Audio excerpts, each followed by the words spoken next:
මම වෛද්‍ය චමල් සංජීව ජාතික වෘත්ති හා සිවිල් පෙරමුණේ කැඳවුම්කරු. අපි දන්නවා මේ වුණට අපේ රටේ සෞඛ්‍ය පද්ධතිය මේ ඇතිවීමින් පවතින ආර්ථික අර්බුදයේ සහ රුපියලට සාපේක්ෂව ඩොලරය ඉහළ යාම නැතිනම් ඩොලරයට සාපේක්ෂව රුපියල ශීඝ්‍රයෙන් අව ප්‍රමාණය වීම නිසා දැඩි අර්බුදයකට ගමන් කරන බව අනුතුරු අඟවන්නට කැමැතියි. ඒතර මේ වගේම අවස්ථාවක් නිසා තමයි 2022 කාලෙදී අපේ රටේ ඖෂධ සැපයුම් ජාලයට අර්බුද ලක් වෙලා විශාල අභියෝග ප්‍රමාණයකට ලක් වෙලා ඖෂධ සැපයුම නිෂ්පාදනය බෙදා හැරීම නියාමනය කියන යාන්ත්‍රණ සම්පූර්ණයෙන්ම අඩපණ තත්වයට පත් වෙනවා. දැන් ඩොලරයේ අගය වැඩිවීම නිසා අපේ රටේ ඖෂධ නියාමන අධිකාරිය තුල මෙම ඖෂධ සැපයුම ලියාපදිංචිය වගේම රාජ්‍ය ఔෂධ සංස්ථාව හරහා ලංකාවට ඖෂධ ගෙන්වීමේදී ඒ ගෙවිය යුතු මුදල් ප්‍රමාණය ඉහළ යාම නිසා අනිවාර්යයෙන්ම වෙළඳපොලේ ඖෂධවල මිල කැපී පෙනෙන ලෙස ඉහළ යන්න පුළුවන්. ඒ වගේම තමයි ඖෂධ ගෙන්වීමේ යාන්ත්‍රණ වලට බාධා ඇති වෙන්න පුළුවන්. රජයට මේ ඩොලර් වලින් ගෙවිය යුතු වන මුදල් නිසි පරිදි ගෙවාගත නොහැකි තත්ත්වයක් උදා වුණොතින් ඖෂධ සැපයුම් කරුවන් මෙරටට ඖෂධ ලබා නොදෙන තත්ත්වයක් නිර්මාණය වුණොත් නැවත අපේ රටේ 2022 කාල සීමාව වගේ ඖෂධ හිඟයක් ඇති වෙන්න දැඩි අවධානමක් පවතිනවා. අපි මේ ගැන අවස්ථා කීපයකදීම අනුතුරු ඇඟවීම් කළා. කල්තියා මේ ඇතිවිය හැකි සෞඛ්‍ය අර්බුදයට සූදානම් වීමේ අවශ්‍යතාව.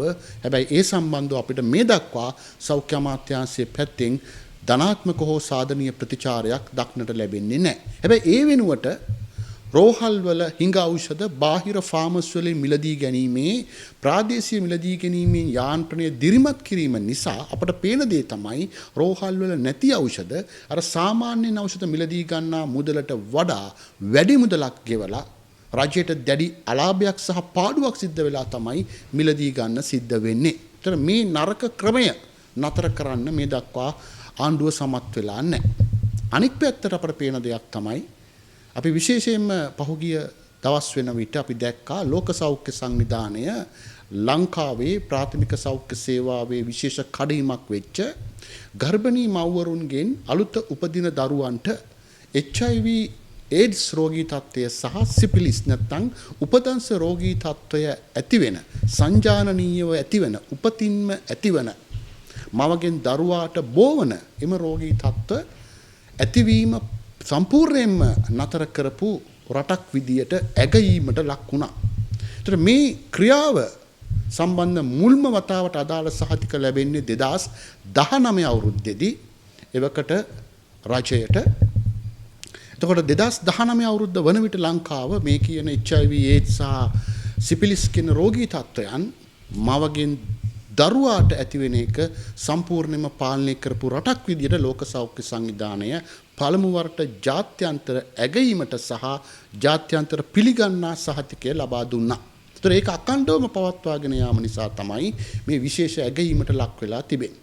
ඒතර මේ වගේ ඊටාම අසීරු බාරදූර කාර්යයක් සිදු කරපු මේ රටේ ප්‍රාථමික සෞඛ්‍ය සේවාවේ සියලුම විශේෂඥ වෛද්‍යවරු ඇතුළු සමස්ත කාර්ය මණ්ඩලයටම පෞල් සෞඛ්‍ය සේවා මහජන සෞඛ්‍ය පරීක්ෂක ඒ සෞඛ්‍යධාරී කාර්යාලවල සහ සෞඛ්‍ය අමාත්‍යාංශයේ අදාළ විෂයපතේ බාර සියලුම දෙනාට අපි ජාතික වෘත්ති හා සිවිල් පෙරමුණ විදියට ස්තුතිය පුද කළ යුතුයි. ඒ වගේම තමයි ඔවුන් ඊ타මත්ම දුෂ්කරතා වටපිටාවක් යටතේ අවම සමාජ ආරක්ෂණ මානව සම්පත් වටපිටාවක් යටතේ අවම පහසුකම් යටතේ අවම වැටුප් දීමනා වරප්‍රසාද යටතේ තමයි මේ සුවිශේෂී ජයග්‍රහණය අපේ රටට අත්පත් කර දීම සිද්ධ කරන්නේ 2019 අවුරුද්දේ.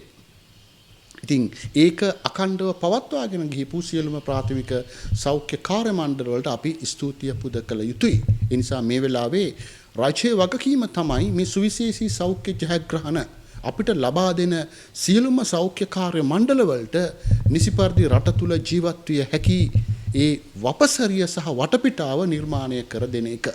එහෙම නැතුව ඒක රාජ්‍ය කාණ්ඩුවක අමාත්‍යවරයෙකුගේ තනි ජයග්‍රහණයක් බවට පත් වෙන්නේ නැහැ. එහෙම පත් කර ගැනීමත් සිදු කළ යුතු වෙන්නේ නැහැ. එතකොට 76 අවුරුද්දක් මුළුල්ලේ මේ රටේ ප්‍රාථමික සෞඛ්‍ය පද්ධතියේ විශිෂ්ටතා තමයි මේ ලෝක සෞඛ්‍ය සංවිධානය දැන් ඇගයීමට ලක් කරන්නේ. ඒ නිසා සෞඛ්‍ය අමාත්‍යවරයාගෙන් අපි ඉල්ලන්නේ මේ සමස්ත කාර්යය ඇතුලේ පහසුගිය දශක කිහිපය තුල වැඩ කරපු සියලුම සෞඛ්‍ය අමාත්‍යවරු සියලුම සෞඛ්‍ය කාර්ය මණ්ඩල වලට අවශ්‍ය කරන නිසි ඇගයීම ගෞරවය ලබා දීම කළ යුතුයි. ඒ වගේම තමයි මේ වන විට සෞඛ්‍ය පද්ධතිය තුල අපි මීට පෙර අවධානය ලක් කළා පසුගිය කාලේ සිදුවෙච්ච බරපතල දූෂණ වංචා සම්බන්ධව ජාතික රෝහලේ ප්‍රතික්‍රියක වංචාව ඇතුළු ඒ විගණන විමසුම් සම්බන්ධව නිසි පරිදි විමර්ශන කටයුතු සිදු නොවීම කනගාටුවට කරුණක්. මීට පෙර රජයන් මගින් ආරම්භ කරපු ප්‍රසම්පාදන යටතේ ලංකාවට ගෙන්වන විවිධ උපකරණ ගැන මාධ්‍ය ප්‍රචාර ලබා දෙනවා. මීට පෙර රජයන් හා සෞඛ්‍ය අමාත්‍යවරු ආරම්භ කරපු ඇනවුම් දැන් ලංකාවට ලැබෙමින් පවතිනවා. මීට පෙර රජයන් සහ සෞඛ්‍ය අමාත්‍යවරු ගත්ත පියවරවල ප්‍රතිඵල තමයි දැන් ලැබෙමින් පවතින්නේ. ඒ නිසා ඒ සියලු කාර්යයන් සම්බන්ධව ජනතාවට හා ඒ අදාළ කාර්යයන්ට සම්බන්ධ හැම කෙනෙකුටම නිසි ගෞරවය ලබා දීමේ වගකීමක් වර්තමාන සෞඛ්‍ය අමාත්‍යාංශය සතු වෙනවා. එහෙම නැතුව මේක හුදෙකලා ජයග්‍රහණ විදියට පෙන්වන්න ගියොත් මේ සෞඛ්‍ය කාර්ය මණ්ඩල තුල ඇතිවන අතෘප්තිකර භාවය නොසතුට මම හිතන්නේ සෞඛ්‍ය පද්ධතියේ කණ්ඩායම් හැංගීමට හා මේ රටේ මහජනතාවට සේවය කිරීමට බාධාවක් බවට පත් වෙන්න පුළුවන්. ඊළඟට අපි දක්නවා දැන් මේ වන විට ඉතාමත්ම ශීඝ්‍රයෙන් ඩොලරය අගය ඉහළ යමින් රුපියල් අව ප්‍රමාණය වෙද්දී මේ රටේ සෞඛ්‍ය පද්ධතිය ඇතුලේ අර පෙර සඳහන් කරපු ඖෂධ හිඟෙන් එහාට ගිහිල්ලා සේවා ලබා ගැනීමේ දුෂ්කරතා මතුවෙනවා. කිරිපිට මිල ඇතුළු දරුවන්ට අවශ්‍ය කරන ආහාර ද්‍රව්‍ය වල මිල ඉහළ යාම දරුවන්ගේ පෝෂණයට ඍජු බලපෑමක් බවට පත් වෙනවා. ඒතර මේ වගේම තත්ත්වයක් නිසා තමයි 20යි 22 20යි 23 වන විට මේ රටේ දරුවන් තුල මන්ද පෝෂණ තත්ත්වය ශීඝ්‍රයෙන් පැතිර යාම සිද්ධ වුණේ. අදටත් අපේ රටේ දරුවන්ට නිසි පරිදි වයස අවුරුදු 5ට අඩු සියලුම දරුවන්ට ත්‍රිපෝෂණ ලබා දීමේ වැඩසටහන් ක්‍රියාත්මක වෙන්නේ නැහැ. ඒ නිසා අපි කියන්නේ මෙන්න මේව ගැන මේ වෙලාවේ රාජ්‍ය අවධානය ලක් කළ යුතුයි.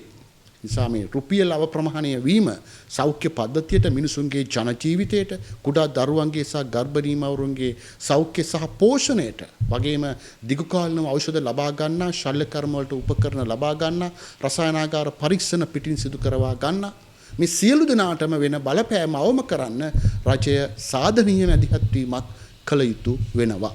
ස්තුතියි.